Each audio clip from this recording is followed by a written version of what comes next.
Cora has always been just a very energetic, fun, warm-hearted young lady.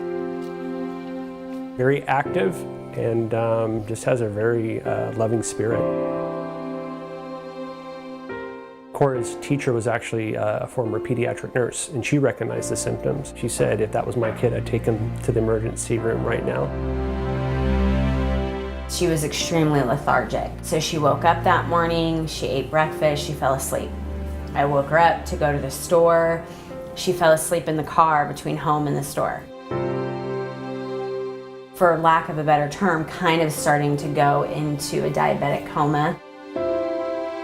Her blood sugar was so high the meter couldn't read it. She was diagnosed 2 weeks after she turned 6.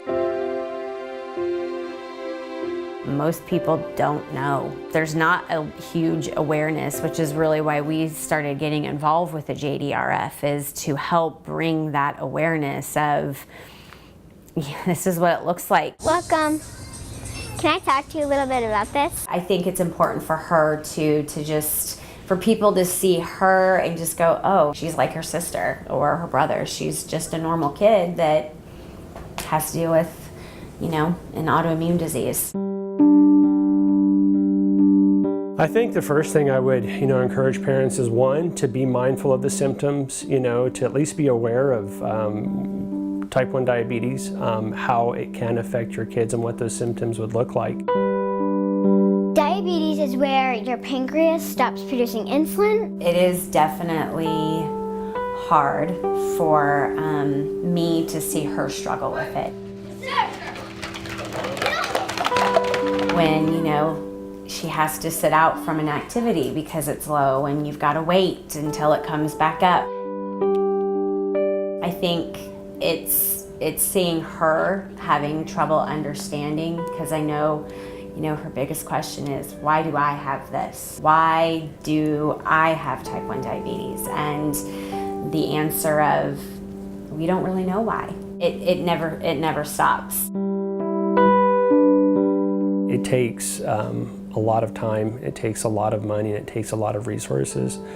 Just like with any other medical advance that we have experienced, it takes close observation, it takes dedication, and it takes really the will to see it through. So that's going to involve, scientists looking at on the bench and looking in the laboratory, and then doctors seeing patients in the clinic running clinical trials. It's going to take the biggest and the brightest minds to really find out, one, why it's caused, and then two, the best way to treat it. The end goal is there being a cure, because I would love for there to be a day when my daughter doesn't have to check her blood sugar any, 4 to 5 times a day and stick herself. And I'd love for there to be a day when she doesn't have to take insulin and isn't going to have to spend, thousands of dollars for, medical purposes just to keep her alive. But sometimes I also try to really think in terms of, this could be one of the biggest blessings in her life, just because the things that she's getting to do now, that she gets to engage the public and really, raise awareness for other kids who may have it. I prick my finger to make sure what my blood sugar is. If it's high, I get insulin. Low, I eat gummies.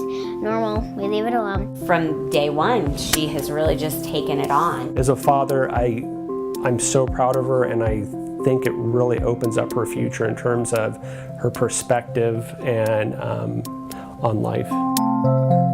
Even though it is extremely hard, and there are days that you want to quit and you want to cry and you don't understand, knowing that this is part of her life and that it's going to be used in an amazing way.